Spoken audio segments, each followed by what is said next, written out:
Salut à tous, c'est Steven et aujourd'hui je voulais partager avec vous pas mal de petites nouveautés sympas que j'ai découvert lors de l'IFA à Berlin, le plus gros salon européen dédié aux nouvelles technologies. Je suis allé m'y promener pour découvrir tout ça et il y a plusieurs choses qui ont retenu mon attention.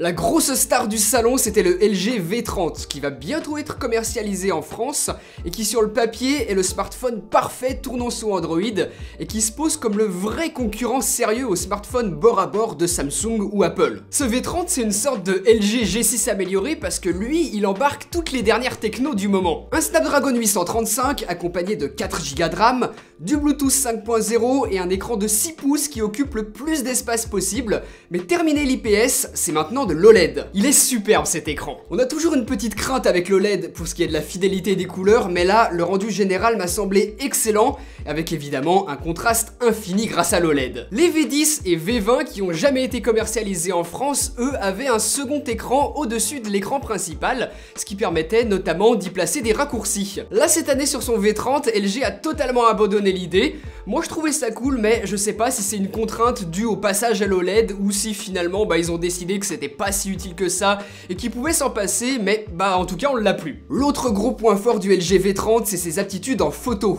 On a deux capteurs, un de 13 mégapixels et le principal de 16 mégapixels qui ouvre à f1.6. C'est une première sur un smartphone, mais attention, vu la taille du capteur, c'est pas du tout le même résultat que l'on aurait à f1.6 sur un réflexe évidemment. Mais en tout cas, c'est très bien que LG aille dans ce sens et ça permettra de capter plus de lumière et donc d'avoir de meilleures photos en basse luminosité. Il y a toujours eu 2-3 petits trucs qui font que j'ai jamais trop aimé les téléphones LG, mais je dois bien reconnaître que pour la photo, ils ont toujours été excellents et là, ce V30, lui aussi promet d'être au top. En plus, il faut savoir que pour la lentille, LG a utilisé du verre. Là aussi, c'est une première sur un smartphone et quand on sait l'importance d'un bon verre sur ses objectifs en photo, on peut que se réjouir de cette nouvelle et c'est super que LG ait fait ce changement cette année. Moi, le seul truc que je trouve pas cohérent, c'est d'avoir un capteur principal grand angle et un secondaire ultra grand angle. Moi, c'est pas quelque chose que je trouve très utile et je préfère la vision qu'ont certains constructeurs comme Apple ou OnePlus par exemple, qui proposent un premier objectif grand angle et un second objectif avec un équivalent proche du 50 mm, ce qui est bien mieux pour faire du portrait. Troisième gros point fort du V30, parce qu'on va pas s'arrêter là, il embarque un quad DAC. Le DAC, c'est ce qui va faire la conversion du signal numérique vers analogique pour l'audio. Donc on a vraiment du bon matos pour une qualité de son la meilleure possible. Bon, moi évidemment j'ai essayé, j'ai pris les mêmes écouteurs sur le V30 et sur mon iPhone pour faire un petit test et je dois vous avouer que j'ai pas franchement ressenti de différence flagrante de l'un à l'autre.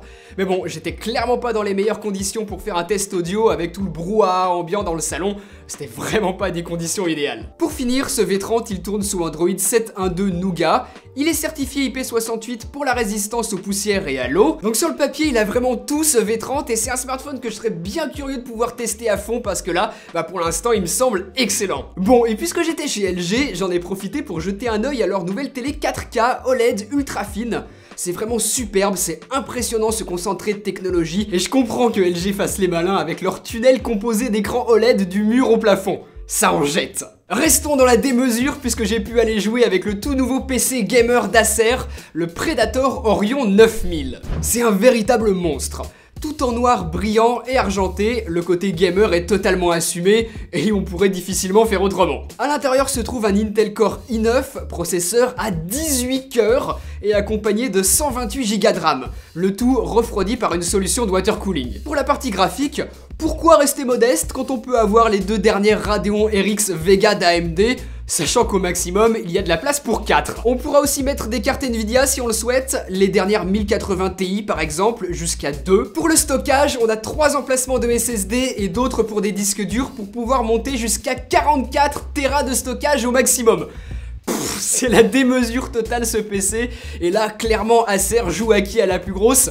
Et c'est possible qu'ils aient gagné. Des LED dans tous les sens, un panneau en verre et une grille qui agit comme une sorte de cage de Faraday pour éviter un maximum d'interférences électroniques.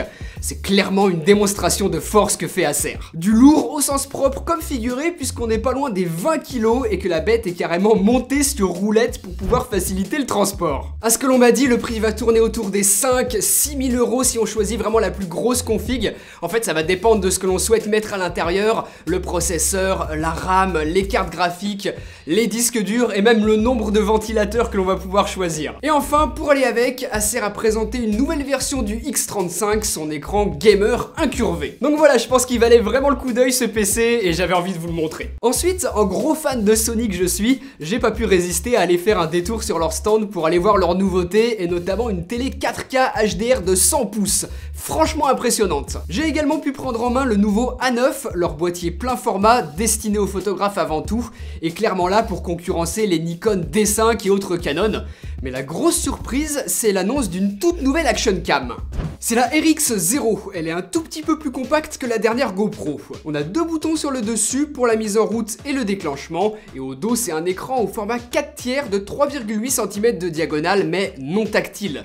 Il faudra obligatoirement utiliser les boutons de navigation. Alors vous me direz, qu'est-ce qu'elle a de si particulier cette RX0 par rapport à toutes les autres caméras de ce genre qu'on a l'habitude de voir? Elle a tout simplement un capteur d'1 pouce avec un objectif équivalent 23 mm f4 signé Zeiss. Un capteur aussi gros sur une caméra aussi petite, c'est une première parce que pour l'instant le seul qui s'en approche c'était la caméra que l'on avait sur le Phantom 4 Pro, le drone de DJI, mais là la caméra était forcément fixée au drone, on pouvait pas la prendre et faire autre chose avec, alors que celle-ci on la monte absolument sur tout ce que l'on veut. Elle prend des photos RAW et JPEG de 15 millions de pixels en rafale à 16 images par seconde et elle est capable de filmer en Full HD jusqu'à 240 images par seconde.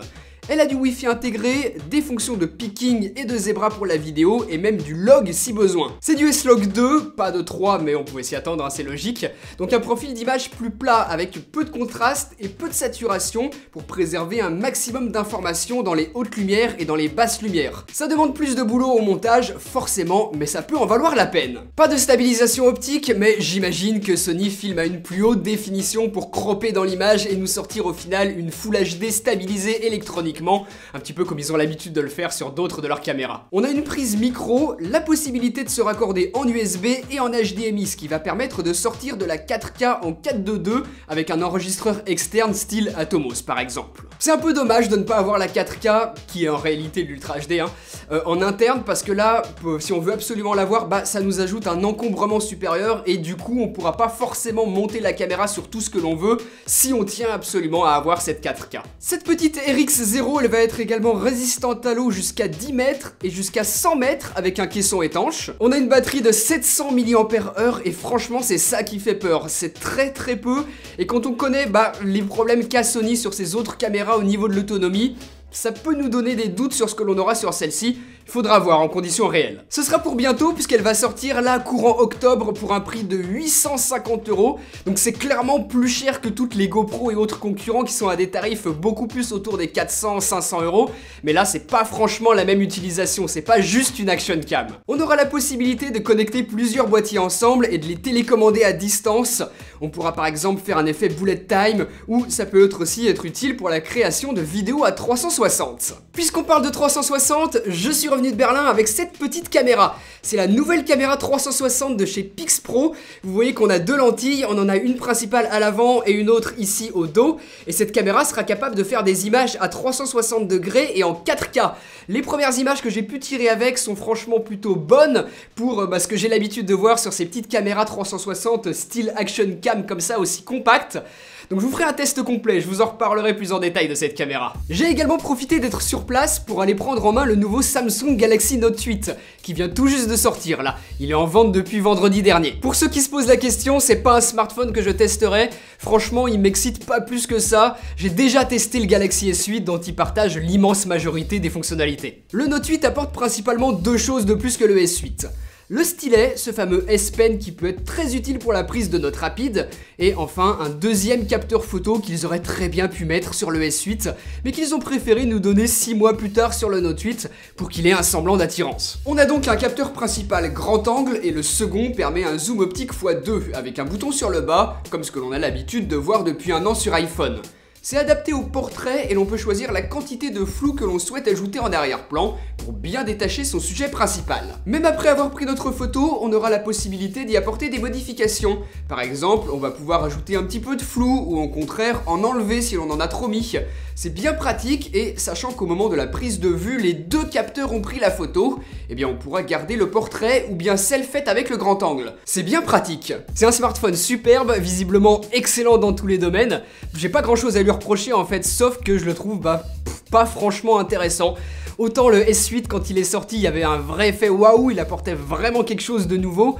Là, ce Note 8, on a quasiment tout vu sur le S8 et je trouve un petit peu bizarre le timing de sa sortie. Il est sans doute très bien, hein. Si vous avez envie de l'acheter, foncez à mon avis, vous ferez pas d'erreur.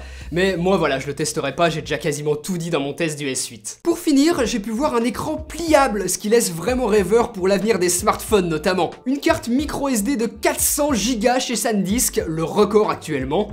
Et enfin, un écran PC 8K chez Sharp. Le résultat est vraiment magnifique. J'ai quasiment collé ma caméra à l'écran et on voit absolument aucun pixel. C'est franchement bluffant. Il doit coûter une fortune. Il est super épais, mais c'est vraiment le futur pour les studios d'édition d'images et de vidéos. Bon, moi je vais quand même attendre un petit peu des prix abordables avant de m'en payer un. Donc voilà pour ce que j'avais trouvé intéressant sur place, que comme ça voilà, j'avais envie de vous partager dans cette petite vidéo récapitulative en quelque sorte. Je vous laisse me dire vous ce que vous en avez pensé juste en dessous dans les commentaires. Si vous en avez un parmi tous que vous avez préféré, dites-le moi, dites-moi pourquoi et voilà, on pourra discuter un petit peu ensemble de tout ça. Vous avez aussi mes autres vidéos juste à côté en vignette. Et puis nous on se retrouve très bientôt pour une prochaine. Allez, salut!